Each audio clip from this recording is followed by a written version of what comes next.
No nos faltan recursos, nos sobran ladrones. Esa frase de Quino, el gran caricaturista argentino y creador de Mafalda, retrata a la perfección la realidad actual de El Salvador. La radiografía de nuestra clase política es un desastre, un auténtico desastre. Cada uno de los gobiernos de Arena y los mismos de siempre traicionaron una y otra vez la confianza que el pueblo depositó en ellos. Miles de millones de dólares han desaparecido de las arcas del Estado, de esas arcas que usted y yo llenamos con nuestros impuestos y con nuestro trabajo, y que han ido a parar a los bolsillos de diputadas, diputados, presidentes y funcionarios corruptos. Y mientras esos millones han comprado mansiones, viajes y carros de lujo, temas como salud, seguridad y educación han sido eclipsados casi en su totalidad de la agenda de trabajo de nuestros políticos. Pareciera que para los mismos de siempre, ser elegidos para un cargo gubernamental es igual a recibir un pasaporte ilimitado a una vida de exceso, saqueo e impunidad. Pensemos un momento en el caso Flores y los terremotos del 2001. Más de 1.500 personas fallecidas y miles de familias damnificadas necesitaban de ese momento toda la ayuda que se les pudiera brindar. ¿Y qué sucedió? El presidente Flores y otros miembros de Arena deciden arrebatarle de las manos a los damnificados más de 15 millones de dólares en ayuda internacional y destinarlos a cuentas bancarias para su partido con fines electorales. Y citando textualmente al hijo de Francisco Flores, los destinatarios siempre fueron y siempre serán los de Arena. El dinero siempre estuvo en Arena.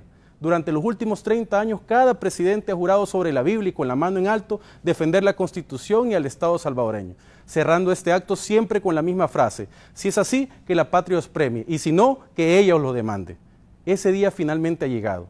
Hoy la patria exige cuentas a todos los políticos tradicionales. Hoy El Salvador quiere respuestas claras. Los salvadoreños queremos la verdad. Soy Mario Durán. Bienvenidos a esta nueva edición de Nuevas Ideas TV. Esto es Nuevas Ideas TV. Gracias por acompañarnos. En este programa conversaremos con 3 invitados que nos darán una nueva perspectiva sobre la problemática de la corrupción en El Salvador. Esta noche tenemos el honor de contar con la presencia de Marvin Aguilar. Marvin, antropólogo cultural, docente universitario, columnista y analista político. Ramón Villalta, defensor de derechos humanos reconocido por denunciar la impunidad judicial y actos de corrupción y director ejecutivo de Iniciativa Social para la Democracia, mejor conocida como ISD. Aldo Álvarez, abogado constitucionalista, analista político y secretario de Comunicaciones de Cambio Democrático. También eres catedrático, Aldo. Sí, también, gracias a Dios. Bueno, los 3 sean bienvenidos. Mucho del desencanto de los salvadoreños con la clase política actual se debe a la corrupción y al saqueo de millones y millones de dólares de los últimos gobiernos. Las últimas encuestas que se han publicado comparten un factor en común. La corrupción aparece como uno de los principales problemas del país. Podemos decir que los salvadoreños consideran que los últimos gobiernos han sido corruptos. Más allá de estas percepciones de la ciudadanía, si así las podemos llamar, hay un ranking que dice que nosotros somos el número 122 de 112 de 188 países en el ranking. ¿Esto cómo puede ser? Es una página de Transparencia Internacional. No sé, me parecería a mí que no aplica tanto con esta percepción que se genera alrededor de la ciudadanía. ¿O estaríamos hablando solamente de eso? Ramón. Bueno, yo creo de que hay que entender que la percepción que hay respecto de la corrupción tiene por una parte un elemento objetivo respecto de los casos que cada vez más, a partir de que entre en vigencia la Ley de Acceso a Información Pública, la gente comienza a tener más información y comienza a generar también mayor presión respecto de este tipo de casos. Pero obviamente el que se haya venido poniendo en evidencia casos emblemáticos de muchos millones, 40, 50 millones del caso de la construcción del Boulevard Monseñor Romero, por ejemplo, los millones que se llevaron de lista por actividades vinculadas con activistas del Partido Arena, los casos conocidos de la Lotería Nacional, etcétera, ¿no? Y uno puede comenzar a señalar una variedad de casos que fueron poco a poco conociéndose, el caso de Infocentros, y que todos estos casos comenzaron a vincular a funcionarios públicos del Partido Arena, fundamentalmente, obviamente el aumento en la percepción de la corrupción también comienza a generarse, comienza a darse mucho más. Entonces hay un elemento objetivo y un elemento también subjetivo. Pero ¿cuáles son los elementos que toma en cuenta este ranking? Cuando tú dices, bueno, si estamos por encima del 50% al parecer de los 188 países, siendo el 112, cualquiera diría no estamos tan mal en el tema de corrupción. Bueno, en términos generales uno puede pensar que no se está tan mal, ¿verdad? No se está tan mal. Lo que es importante es que más allá del ranking y de la percepción, ojo, hay que tener cuidado, que en este caso del ranking de la percepción sobre el índice de corrupción a nivel mundial, a nivel global, este ranking utiliza una metodología que a quienes entrevista es a un grupo bastante reducido, me parece a mí que no sobrepasa a 15 personas que se entrevistan, quienes dan una opinión, mayoritariamente son personas vinculadas al sector empresarial los que están dando esta opinión. Entonces, pero creo que más allá de esa percepción, lo que es importante es revisar en la realidad salvadoreña es los hechos que se han venido progresivamente judicializando, pero sobre todo el hecho de que muchos de los casos, o la mayoría, o por no decir la totalidad de todos casos, están quedando en la impunidad.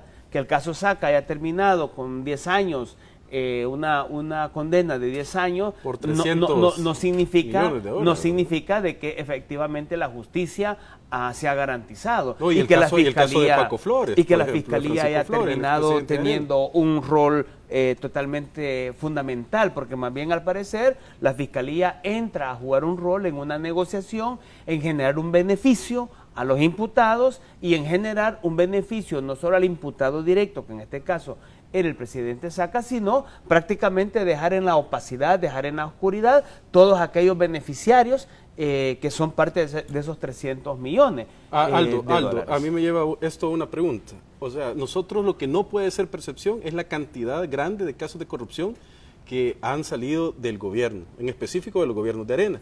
Esta corrupción que ha vivido el país, de alguna manera, impide el desarrollo de la gente, de la sociedad, impide que se estreche la brecha de desigualdad. ¿Cómo podemos crear condiciones para que esto vaya erradicándose? Mira, lo que sucede es que hay que tener claro de que lo que estamos viendo ahora no es más que un reflejo de algo que no nació ayer. Lo que pasa es que antes no se decía. O sea, en este país la corrupción ha sido histórica y ha sido estructural. Uno cree que la corrupción es la gran corrupción, que es una gran corrupción, pues la del presidente, ministro que robó no sé cuántos millones de dólares. Pero el problema es que la corrupción en este país es estructural y se encuentra escalonada a todo nivel. Y lo ves en la gran corrupción arriba, lo ves en los mandos medios y lo ves incluso abajo. O sea, la corrupción llega a tal punto y está tan institucionalizada en este país que ahí está desde el que le da una coima al policía para que no le ponga la multa, o el de la aduana que se vuelve a ver para otro lado para que pase un furgón y a no hacerle la tasación correcta. O sea, el que está en el Ministerio de Hacienda y que le da puya una tecla para que de repente ya no son 10,000, sino que son $1,000 lo que le debes a Hacienda. Son redes de corrupción que están enquistadas a lo largo y ancho de toda la administración pública, y eso ha sido así porque obviamente ha habido un referente en el sentido de decir, bueno, si el grande, el presidente, el ministro, todos sabemos que tiene un esquema montado de corrupción y yo que estoy adentro, que gano un salario bajo y soy un asalariado en un ministerio, hombre, yo ¿por qué no voy a montar también mi propia red de corrupción y beneficio para mí algunos cuantos? Pero déjame contar algo, cuando la corrupción es tan grande en un país, esto mina el desarrollo de la población. Por supuesto. O sea, es obvio que nosotros estamos ante una situación en la que un recurso desaparece y no es invertido. Un dato allí con lo que decís, Mario. El índice de corrupción global te indica quiénes son los países con mayores niveles de corrupción. ¿Sí? Y el índice de desarrollo humano te está indicando cuáles son los países que están en mejores condiciones de desarrollo humano. Cuando se cruza, la conclusión es simple. Los países con mayores niveles de corrupción, que se perciben con mayores niveles de corrupción, son los países con los niveles más bajos de desarrollo humano. Y viceversa, los países con mayores niveles de desarrollo humano, especialmente los escandinavos, son los países que te aparecen en el menor nivel en términos de percepción de la corrupción. Lo que estamos diciendo es que hay una relación directa entre corrupción y pobreza. Yo haría una pregunta, Marvin, en este caso, y es algo que nosotros tendríamos que valorar, porque ya he escuchado esta expresión. ¿Será la corrupción un delito de lesa humanidad? Lo es. Definitivamente que lo es. E incluso ya la Corte Penal Internacional, el Estatuto ¿Están de acuerdo Roma, los tres? Sí, claro, totalmente. claro. Es un delito de lesa humanidad. No por su naturaleza, Mario, sino por sus efectos que les causa a la sociedad. Por ejemplo, la caravana de migrantes, que ya vamos a tener casi una migración masiva a mediados de este mes, es el ejemplo claro de por qué la corrupción es un crimen de lesa humanidad. Que la gente diga que se vaya por inseguridad, porque no hay trabajo. Y cuando tú tienes a la embajadora de Estados Unidos diciéndote en San Salvador que la ayuda de Estados Unidos suma como 277 millones, entonces tú te preguntas, ¿y a dónde está esa ayuda? ¿Cómo se distribuye esa ayuda? Porque la gente dice, bueno, pues si hay ayuda y me tengo que ir de aquí, la amenaza del presidente de los Estados Unidos que va a cortar la ayuda, pues en realidad a la gente no le va a ver ningún beneficio o no le va a haber ningún maleficio. Entonces, cuando se dice que El Salvador es signatario del Estatuto de Roma y que solo hace falta una reforma a las leyes penales y procesales penales salvadoreñas para que se incluya, digamos, el delito de corrupción como lesa humanidad, para que incluso se vuelva imprescriptible, porque ahí caería, digamos, en la imprescriptibilidad el robo que se haga. Solo me recuerda, no sé si ustedes saben esto, cuánto costó la guerra que tuvimos contra Honduras, a propósito de la migración, que fue una guerra que tuvimos porque Honduras nos devolvió 100,000 salvadoreños y en aquel momento, hace 40 años, se decía que el problema era que El Salvador no hallaba qué hacer con su gente y la estaba mandando para Honduras y por eso Honduras tenía que devolverla. Costó aproximadamente 20 millones de colones de aquella época, la guerra entre El Salvador y Honduras. Y ahí, después de la guerra, quedó un entredicho entre cómo el presidente Fidel Sánchez Hernández manejó ese dinero. Y hubo acusaciones de corrupción de cómo se manejó ese dinero para hacer la guerra contra Honduras.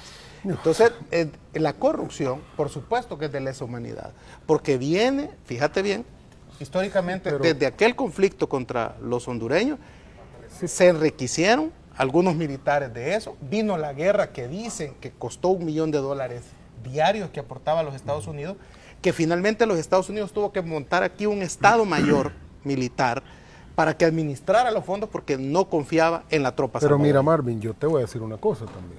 O sea, está bien lo que tú dices, es correcto, pero yo quisiera ver la gran fotografía. Es que el problema de nuestro país, de la corrupción, es que eso viene de los inicios de la República. O sea, en el siglo XIX, la forma de la corrupción era cuando las 14 familias se turnaban. ¿Y qué es lo que hacían? El que gobernaba, el presidente que gobernaba, que era uno de ellos, dos cosas le garantizaba a los demás. Primero, que el status quo no iba a cambiar, fundamentalmente colonial, pero también el hecho de que los otros sabían que le iba a tocar su turno y cuando le tocara su turno iba a poder usar el Estado patrimonialistamente. Lo que podemos concluir es que efectivamente la corrupción es un delito de lesa humanidad y por tanto no tiene que prescribir. Nosotros tenemos que ir a buscar a todos aquellos corruptos que han fallado a este gobierno y a la población, siempre. Y con este primer acercamiento a las implicaciones de la corrupción para el desarrollo de nuestro país, nos vamos a una pausa comercial, no sin antes recordar que en 1996 al 2000 se perdieron $4 millones de la Federación de Fútbol, siendo implicados varios de sus directivos, quienes pocos años después quedaron libres. Ya regresamos.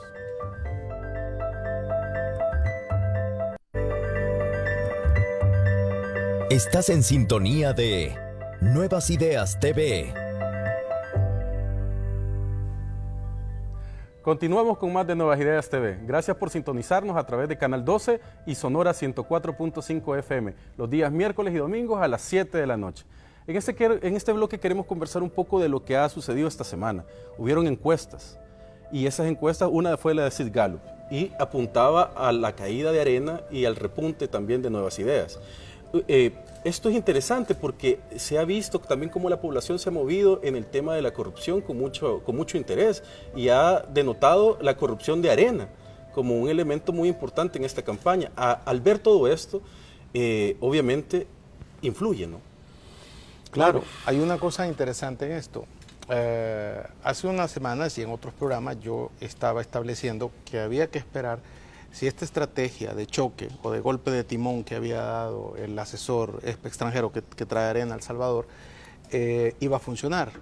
Hemos visto que, digamos, frente a la necesidad de que la gente entienda que Arena ha cambiado, que ese es el trasfondo de devuelvan lo robado, en realidad es saber si Arena ha cambiado. Entonces, hemos visto que la estrategia no les ha funcionado y los está viendo en la encuesta. O sea, en realidad, habíamos dicho siempre que Callejas estaba estancado. Yo escribí una columna diciendo que ¿por qué está estancado Carlos Ya no está Callejas? estancado. Entonces, hoy se movió 3 puntos abajo. Hacia abajo, ¿no? Rompió el estancado. Entonces ya no está estancado. Entonces diríamos, 5 puntos hacia arriba en Nayib Bukele. Claro, entonces diríamos que la estrategia de golpe de timón no ha funcionado, aunque yo entiendo que el estratega les va a decir que esto es para un mes, o sea que todavía esta encuesta no va a reflejar, digamos, su estrategia, su golpe de timón. Sí, tengo entendido que hubo una contratación de parte del Partido Arena de un asesor político, entiendo que es español, ¿verdad? Algo así como catalán, algo así como un especialista en campaña sucia, en resumen, decir mentiras, publicarlas, moverlas en todo tipo de redes y presentarlas al público como verdad. Yo encuentro una contradicción en esto, porque él llevó al poder por una campaña sucia contra López Obrador en México a Felipe Calderón. Y Ramón, o sea, Aldo, ¿cuántos muertos hubieron en esta presidencia de Felipe Calderón? Como 200,000 muertos, porque la estrategia de él una vez en el poder fue desatar una guerra que dejó una matazón en México. O sea, sí, a él le interesa, a personas como él le interesa que le paguen, no le interesa a qué personas apoyar o no apoyar. A este tipo de gente yo los veo como mercenarios, pues ellos van a quien les paga mejor para hacer una campaña sucia y no les interesa lo que tengan que hacer. El fin justifica los medios, ¿no? Y si tienen que mentir, mienten, y si tienen que injuriar, injurien. O sea, lo negativo de esto es que quieren verle la cara a la gente en el sentido de pretender que el ciudadano mira en la campaña sucia al partido. Salió esta semana también un spot del presidente del partido Arena, ¿no? No salió el candidato, ¿verdad? O sea, y lo hace ya de una manera directa, personal, llamándole con epítetos y totalmente falsos a Nayib. Y eso no me cabe duda que ya es consejo de este mercenario, ¿no? Aldo, pero programas como este y también la oportunidad que tienen ahora las personas de estar en las redes sociales, Facebook, Twitter, Instagram, todas las redes, y te das cuenta de toda la corrupción de partidos como Arena en todo el transcurso del tiempo, a veces cosas que no se ponían tanta atención. Ahora es muy difícil por todo, aunque te contrastes cualquier asesor, que sobrepasar ese punto. Que un asesor, por muy bueno que sea, porque le llamen el que quita y pone presidente, o como sea que le llamen, tampoco puede pasar por encima de la realidad. El punto es que a mí me da la impresión que la gente ya despertó, que la gente ya no es susceptible por muchas campañas sucias. Más, yo creo que este asesor debería de empaparse un poco más de la realidad salvadoreña, porque parece que todo, en cuanto más atacan a Nayib Bukele, parece ser que eso le beneficia y le beneficia más. Entonces ya no hay en qué hacer. Yo creo que este asesor, ¿cómo es? Sola, algo así creo que se llama, es el que es la última rama de donde están agarrados. Sola o Solar. Es la última rama, porque creo que ya ven inminente que van a perder las elecciones. Ramón, ¿es posible castigar verdaderamente a la corrupción en El Salvador? Tú que has estado tantos años combatiéndola. Bueno, de que es posible, es posible. Yo creo de que hay es que a veces las personas pierden la fe. De que es que lo que pasa, una cosa es cómo funciona el sistema de investigación, cómo funciona el sistema institucional de justicia, y esa es otra cosa.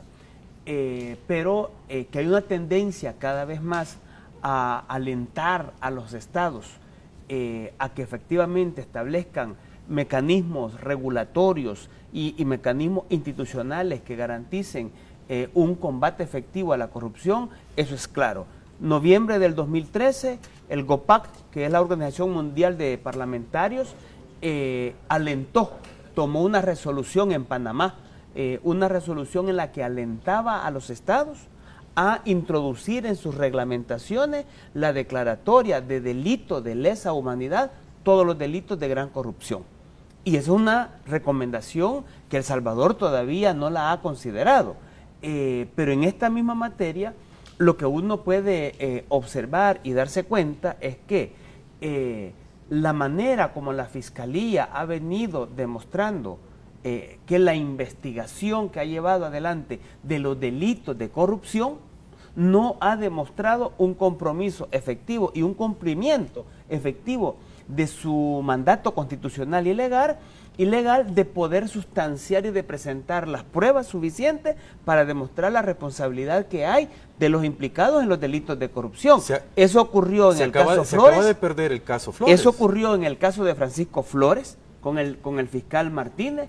Eso ocurrió en la continuidad de este caso de Flores con el fiscal Douglas Meléndez, que se le ha presentado 2 avisos para que investigara ya no el delito el delito que se le imputaba a Francisco Flores, sino el delito de lavado de dinero, en el que están implicados directivos del Centro de Estudios Políticos Rodríguez Por y los directivos del Partido Arena de esa época, porque ellos fueron parte de la trama de trasladar 10 millones de dólares mediante un mecanismo offshore para que llegaran a las cuentas del Partido Arena. Y hasta el momento el fiscal Douglas Meléndez no ha investigado esta situación, pero lo mismo ocurre con el caso Saca, que queda en evidencia que han habido, dice la declaración del presidente o del expresidente Saca, que fueron 7 millones de dólares los que fueron a parar a las cuentas del Partido Arena. Ya le presentamos nosotros el aviso a la Fiscalía para que pueda investigar y obviamente no ha investigado. No es pero luego cuando tú ves la aplicación de justicia, el caso de Correos del Salvador, resultó que el juez dice es culpable y se le va a condenar a 8 años, y viene la Fiscalía y pide disminución de pena, el juez accede y le disminuye a 3 años la pena, y obviamente 3 años excarcelable, y comenzás a ver una serie de casos. ¿Qué es lo que está ocurriendo? Que todos los casos están quedando en la impunidad. El caso de Selenel, terminaron aceptando que habían cometido el delito. Lo único que dicen, bueno, no, es peculado por culpa. Y peculado por culpa es de 3 años. El delito ya había prescrito.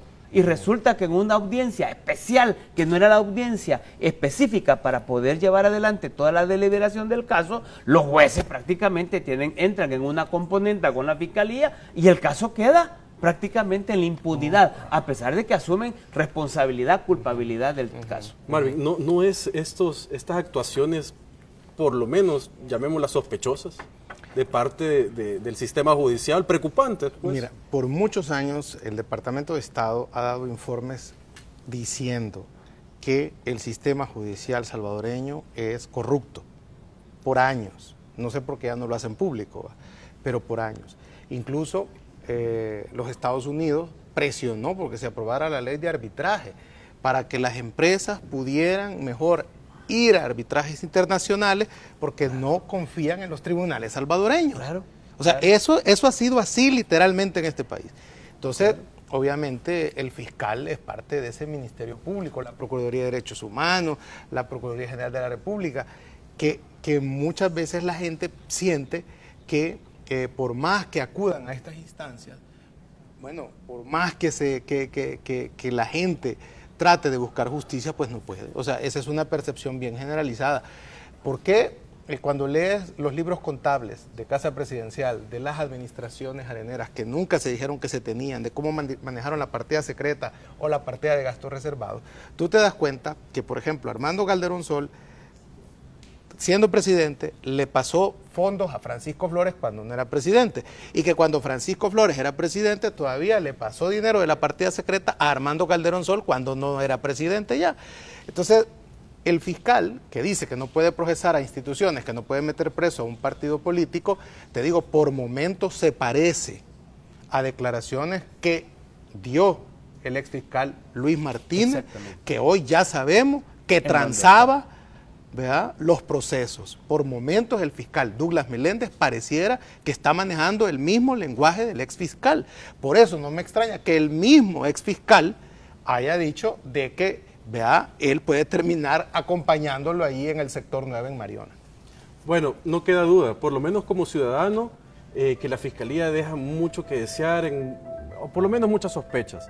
Como también nos dejaron muchas sospechas las cortísimas condenas de 1 a 3 años que dictaron para los implicados de robar 1.5 millones de dólares de correos de El Salvador durante el segundo gobierno de Arena. Regresamos en un momento.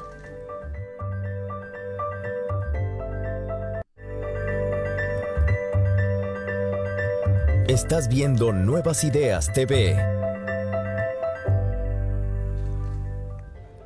Seguimos con más en Nuevas Ideas TV a través de Canal 12 y Sonora 104.5 FM.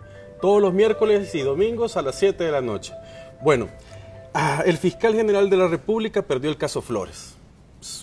¿Por qué? ¿Cómo es posible que se pierda un caso de este tipo?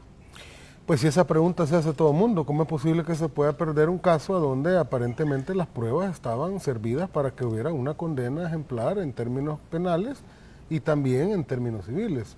Mucha gente, alguien me dijo un día de estos, mira, pero es que cómo iba a haber una condena civil si no hubo una condena penal y en términos penales. Sí, pues sí, pero porque no hubo una condena penal. O sea, ese argumento se cae por su peso. O sea, se murió antes de la condena. Sí, pues sí. Se murió. ¿Y qué pasa con todo el enriquecimiento? Son 15 millones de dólares.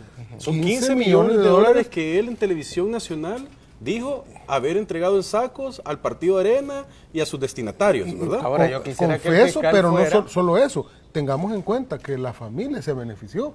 Y uno de los argumentos pobres que dijeron para decir que no se habían enriquecido es que esos terrenos a donde se mejoraron habían sido heredados antes.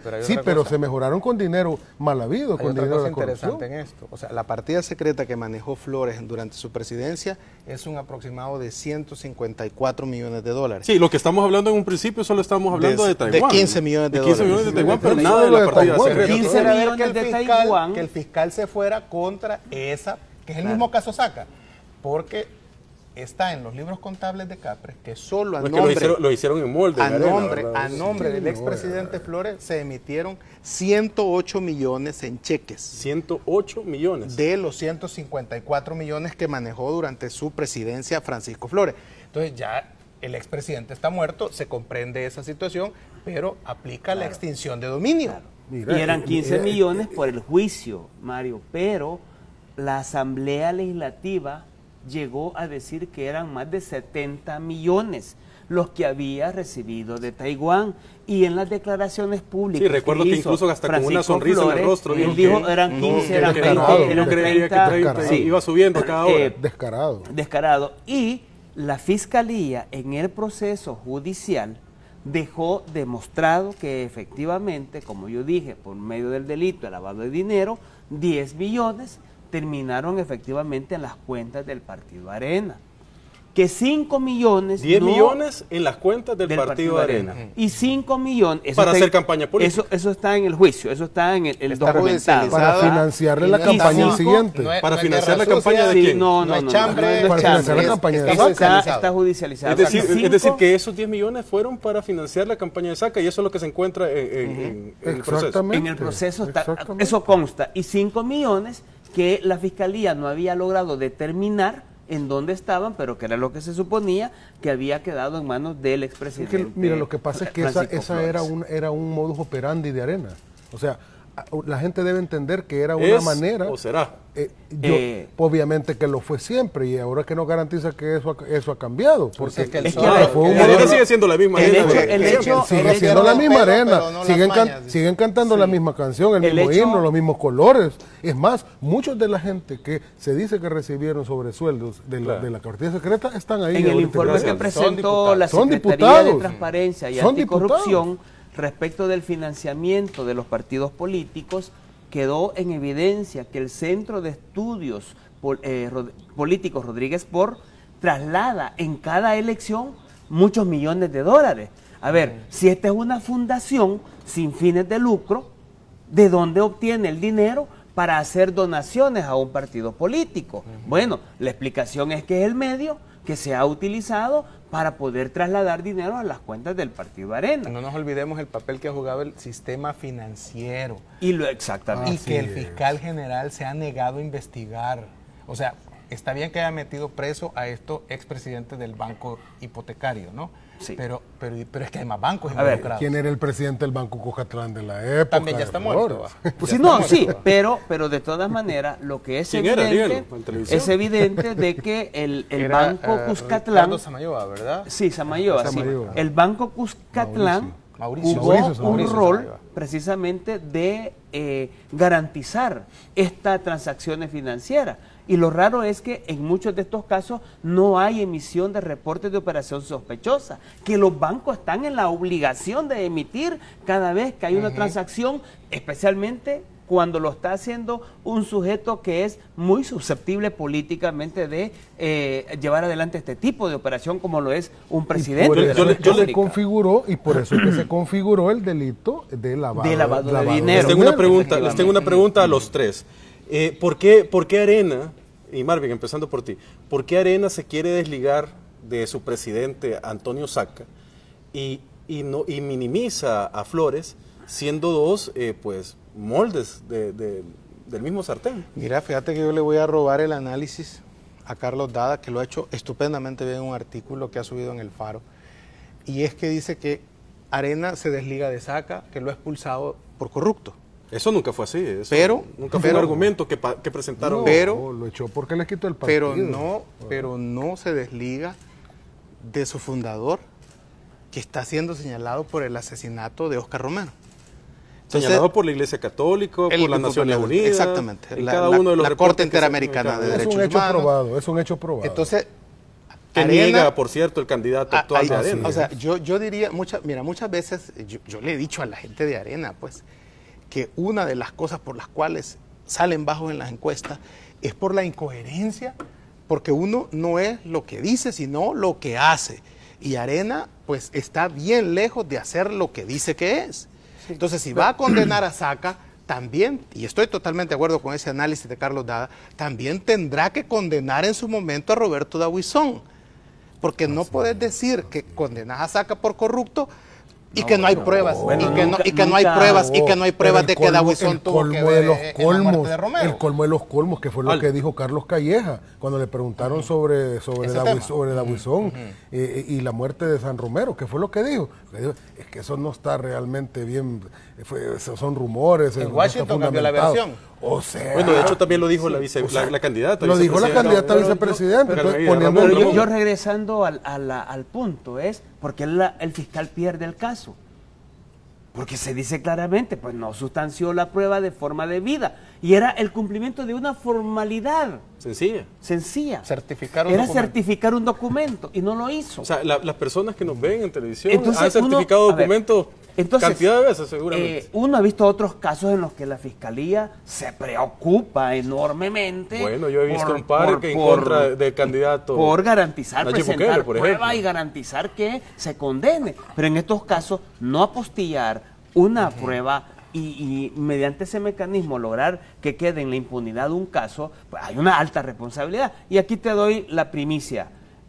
Nosotros sí vamos a presentar lo más seguro esta semana un aviso a la Fiscalía para que investigue a los fiscales por qué razón no presentaron la prueba. Es correcto. Bueno, y ese nos ha dado una primicia, esperemos que sea presentada y vamos a hablar de eso también aquí. El caso de la señora Marcelli, que dijo que ya desistió de continuar, ya no quería continuar con el caso de la denuncia por violencia una de género. Diligente, y la Fiscalía, aunque no ella ha manifestado que ya no quiere continuar, la Fiscalía apela. Porque de oficio puede. Porque de oficio puede. O sea, ahí vemos cómo hay una diferencia de matiz entre cómo es diligente en un caso que es, digamos, contrario a Bukele, y como en otro caso que favorecía a Arena, ahí se le olvidó ponerle la firma que todos los días lo hace a los documentos de la Fiscalía. Yo no sé quién asesora al fiscal en materia de comunicaciones, pero yo le diría a Douglas Meléndez que parece ser que todos esos movimientos que hace están en un plan para reelegirse y no molestar a Arena. Entonces, pareciera ser que lo que quiere hacer con todos estos casos es, vamos, que no se ve que aplique justicia. Pareciera que estuvieran eligiendo, o sea, los corruptos según a este lo señalo, a este no lo señalo, así, esa es la forma justicia de que selectiva. Y mirar la hipocresía de este fiscal, la gran hipocresía, que cuando señala a su predecesor, lo acusaba de justicia selectiva, porque en un momento dado ese argumento salió a bailar, y ahora lo que estamos viendo parece ser que también es una versión de justicia selectiva. Y hay que aclarar algo en la mesa, no sé, no es que estemos defendiendo a Luis Martínez. No, que no vaya a quedar esa sensación, ¿verdad? Lo que estamos diciendo, por lo menos lo que yo percibo, es de que se están pareciendo mucho. Y estuvo a punto de ser reelegido. Exactamente. Luis Martínez estuvo a 1 milímetro de ser reelegido. Es una lástima realmente, porque nosotros deberíamos de ya cambiar la dinámica en este país. O sea, las personas deben de darse cuenta de que aquí se caen casos de millones y millones de dólares, cuando hay casos también muy sencillos que, bueno, el típico ejemplo que dicen, se robó una gallina y lo metieron preso. A esa persona que anda descalza en la calle, a esa sí le cae todo el peso de la ley. Todo el peso completo. Pero a las personas a los ladrones de cuello blanco, ¿verdad?, que son los más grandes corruptos que ha visto este país y que en su mayoría han desfilado por el partido Arena, a esos parece que no los toca. Y eso tiene un nombre, Mario, se llama impunidad. Pero por esa razón es que hay una incredulidad en el sistema, y por eso es necesario convocar una CCS, porque una CCS tendría la insuficiente independencia, autonomía para investigar, libre de los poderes fácticos, y poder armar los casos para que en los tribunales se puedan sustentar y realmente llevar a la justicia. Con estas reflexiones podemos reafirmar que el principal problema del país es la corrupción. Lo que no podemos afirmar es dónde se fueron los 14 millones de dólares que desaparecieron en el caso de Infocentros. ¿Se recuerdan de eso? Que todavía los tienen los funcionarios condenados. Bueno, no sabemos. Una pausa comercial y volveremos en un momento.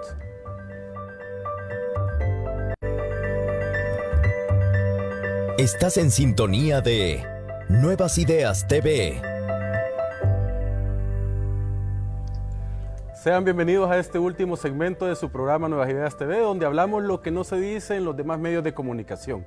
Bueno, ante este panorama crudo que hemos hablado en los segmentos anteriores, también, digamos, las propuestas que están sobre la mesa en estas campañas electorales. Nayib Bukele, por ejemplo, tiene una muy valiente, lo considero yo, que es la CICIES, algo que aterroriza en otros países a todos los corruptos, y que parece que aquí ningún otro partido político quiere adoptarlo, ni ningún otro funcionario quiere adoptarlo, más que Nayib Bukele. No, y no solo valiente, sino que además es la única viable, estando las cosas así como están, y el nivel de impunidad así como está, y de penetrado como está el sistema judicial y el sistema de administración de justicia por la corrupción. O sea, acordémonos que hay muchos argumentos bastante falaces que salen a la luz, que los que dicen, no, es que eso vendría a sustituir la institucionalidad, la soberanía. No, no es cierto, eso es falso, usted lo tiene que saber. Te lo dicen los mismos que nacionalizaron la banca, perdón, que privatizaron la banca, que te metieron el dólar, sí, lo que se dicen se dicen nacionalistas, de corazón, ahora te dicen que esto atenta contra la soberanía. Y que tienen todo su capital regionalizado y no en El Salvador. Pero a eso mismo. En Panamá, por ejemplo, pero los Panamá Papers para demostrarlos también. Yo le quiero decir al público que para que haya una CCS lo tiene que pedir el gobierno a Naciones Unidas para la colaboración, y eso lo va a hacer, ¿verdad? Lo ha ofrecido hacer Nayib Bukele si llega a la presidencia, y una vez instalada la CCS no es ella la que juzga ni la que investiga, sino que prepara el caso y se lo da al fiscal. Por eso es necesario tener un fiscal independiente, y el fiscal los votos de la asamblea. No se olvide que la asamblea tiene que investirla de ese poder, tal como ya pasó, si ustedes recuerdan, con el grupo conjunto que investigó los secuestros. Exacto. Que vino de Naciones Unidas un grupo de expertos para investigar. Que fue muy bueno. Que fue muy bueno, que la Asamblea Legislativa lo invistió con el poder constitucional para que no se violentara ninguna ley en el país, desbarató las bandas de secuestradores, y una vez terminó eso, se regresó. O sea, es igual pero, lo que se está promoviendo por eso, por eso es importante, una CICIES, al menos desde lo que nosotros hemos estado analizando, requiere 3 pilares. Uno, obviamente, necesita depurar la fiscalía. Hay que sacar un montón de fiscales corruptos que hay ahí. De hecho, hay fiscales que ahora están siendo procesados, que estuvieron en casos armados. Una depuración de la institución. Es una depuración y un fortalecimiento de la fiscalía. Una policía con una dirección de investigación, de una científica, sólida, fuerte, que de verdad vaya a investigarlo y contribuya a dar el soporte que la fiscalía necesita. Y que no sean los criterios. Da pena cómo los gobiernos anteriores han descuidado a la Policía Nacional Civil. Si tú no tienes una policía fuerte, olvídate, la CICIES tampoco te va a funcionar. Esto es importante. Y el tercer pilar, hay que depurar el sistema judicial. hay que mandar, mira, cuando nosotros estábamos de querellantes en el caso Flores, y hubo un momento en que cambiaron al juez, si la preocupación nuestra era en qué juzgado va a caer, y veíamos de los juzgados que había donde podía caer, no hombre, si solo uno, teníamos la esperanza que pudiera, y gracias a Dios que cayó donde esperábamos que cayera, en el séptimo, que era donde veíamos que había la esperanza que hubiera un proceso de verdad real. Yo escribí un artículo, yo escribí un artículo que le titulé Las CICIES de Bukele, que es bien interesante, porque eso lo que busca es perseguir el delito. Una CICIES puede prevenir a los corruptos a evitarse, porque van a ser perseguidos, y un tercer elemento muy interesante es evitar que prescriban esos delitos. Y para eso hay que reformar las leyes penales para que se vuelva la corrupción delito de lesa humanidad. Los diputados tienen que llevar a nivel, ¿verdad?, de votación y darle a la CICIES el poder que necesita, y eso entiendo yo que Nayib Bukele lo haría en los primeros 100 días de gobierno.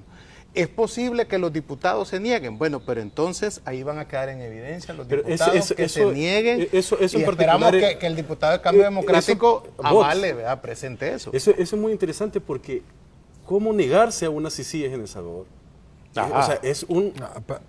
ataca la corrupción. Sí, o sea, esto es El Salvador. Esto es El Salvador. Son capaces los diputados de negarse. Pero las personas que nos están viendo y nos están escuchando a través de Sonora 104.5 deben de tener en cuenta esto. O sea, negarse a una CICIES en El Salvador es negarse a atacar la corrupción de raíz. ¿Qué lograrían con eso? Hay una lista que no hemos tocado. Una agenda legislativa, Nuevas Ideas. Si se niegan a aprobar las CICIES, le van a dar una agenda legislativa a Nuevas Ideas. Sí. Porque entonces se le va a decir a la gente que esos diputados que están ahí no quieren aprobar las CICIES, y entonces Nuevas Ideas necesita un bloque parlamentario fuerte, Cambio Democrático, para que pueda aprobarse las CICIES. Sí, y meterlos presos a todos esos corruptos. Hay una arista que no hemos tocado y que son también los que se oponen. Porque no solo los corruptos, es que al otro lado de la línea están los corruptores. Y los corruptores al otro lado suelen ser grupos económicos con cierto poder, empresariales. Y tienen capacidad para poder querer incidir, y lo han estado haciendo para evitar que haya una CICIES, porque saben que la línea, y estoy parafraseando a la línea guatemalteca, la línea llega también hasta ellos, y ellos van a salir a bailar. Caso Guatemala ya al principio los corruptores aplaudían a la CICIES, ahora que ya están llegando a los corruptores la CICIES, es lo peor del mundo. Entonces, aquí están temblando también los corruptores. No, vamos a decirlo, ya en Guatemala se ha cancelado al partido de gobierno por recibir dinero de forma ilícita. Bueno, o sea, un partido como Arena. Exactamente. Un partido como Arena, estando una CICIES en El Salvador, ya no existiera, es la verdad. Ya no existiera. Mire, no, y a nivel, ustedes tómenlo en broma, pero imagínense que el mismo partido de Arena estuviera en China, por ejemplo, imagínense lo que les hubiera pasado a varios. Hay pena de muerte por eso. Por la corrupción. O sea, hay niveles, se ataca la corrupción, y nosotros parecemos que estamos en pañales para eso. Lo que pasa es que han habido argumentos con el valor civil para hacer eso. Los argumentos, y nosotros los sosteníamos de esa manera también, y era que no estábamos en el contexto, por ejemplo, guatemalteco o en el contexto hondureño.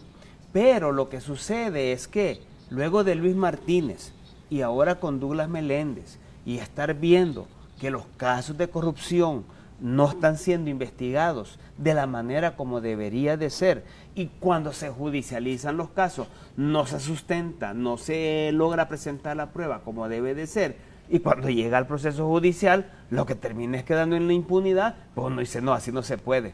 Realmente necesitamos un mecanismo que nos garantice que la investigación de verdad va a ser una investigación real, fuerte, sólida, robusta, con pruebas, que cuando se venga a iniciar un proceso judicializado, efectivamente el juez también tenga de dónde agarrarse. Pero es que también a veces un juez, si tiene... A ver, lo que sucedió en el caso de Flores últimamente es que uno dice, ¿es culpa de los juzgadores? Pues no, porque él dentro de la formalidad de la ley tiene que aplicar la ley. Y si la ley le dice que tiene que cumplir con determinada formalidad la prueba y no la cumple, pues obviamente responsable es la fiscalía. Eso suponiendo un juez más o menos honesto. Sí. Suponiendo un juez más o menos pero honesto. entonces por eso nosotros decimos, efectivamente una CICIES en este caso cada vez más ha venido siendo necesaria, y es necesaria para nosotros, y volvemos a sugerir una CICIE debe de cumplir con esos 3 pilares fundamentales. Y yo creo que si se construye una CICIE desde esa perspectiva, realmente va a tener éxito. Y ese es el verdadero miedo que le tienen a Bukele las élites. Ese es el verdadero miedo. Los corruptores. Porque saben que una CICIE los va a alcanzar. Hay que sumar a las propuestas de Nayib, ojo con eso, también terminar con la partida secreta. O sea, ya no hacer uso de ella. Bueno, en consonancia con eso, Cambio Democrático, que está en la alianza, presentó la semana pasada una reforma a la ley de partidos políticos para que sea causal de cancelación el haber recibido fondos ilícitos. Hay una cosa real.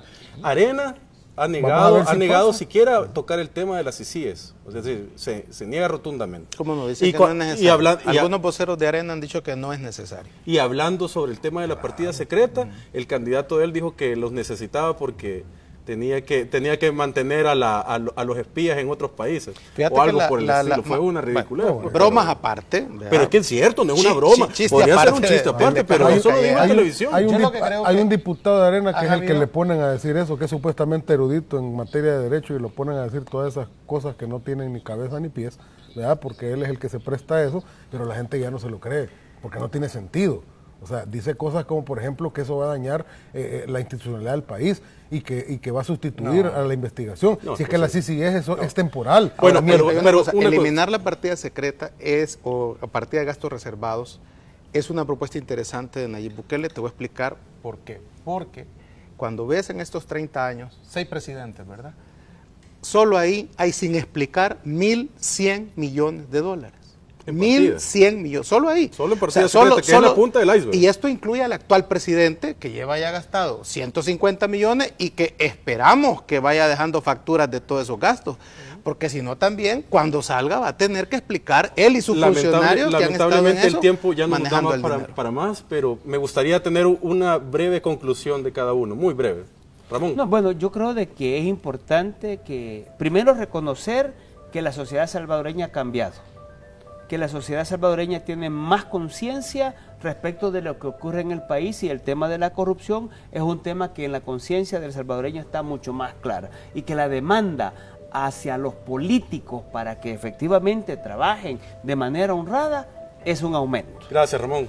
Hemos llegado a un punto de inflexión, hay un punto de quiebre, ya la sociedad ya no va a tolerar más, y el bipartidismo polar que tenemos ahora, esos que han sido los corruptos de siempre, eso ya la gente ya no los quiere y ya no hay vuelta atrás. Creo que ya hemos pasado la página hacia otra cosa que la gente ya no va a aceptar, que no sea el combate a la corrupción. Yo creo que esta semana, y se presume que en los próximos días que faltan de noviembre, vamos a seguir viendo más caravanas de salvadoreños que se quieren ir de este país. Cuando yo leo las notas periodísticas sobre esto, cuando veo las entrevistas en televisión, yo no puedo dejar de pensar en estos 30 años de bipartidismo, porque ellos son los culpables con tanta corrupción de que la gente mejor prefiera irse de aquí. La gente no se va huyendo de El Salvador, se va huyendo de Arena y del FMLN. Entonces, a mí me gustaría que estos dos partidos políticos explicaran por qué se va la gente, por qué se ha ido en estos 30 años la gente y por qué la gente se quiere ir de aquí, si ellos son los que han estado gobernando. Gracias, Marvin, Aldo, Ramón. Con esta propuesta cerramos esta tercera edición de Nuevas Ideas TV, un espacio que no oculta los problemas reales del país ni sus verdaderos responsables, y que busca nuevas ideas para solucionarlos. Y a los mismos de siempre, sabemos que no nos están viendo, sabemos que están muy atentos a la televisión. Devuelvan lo robado. Buenas noches.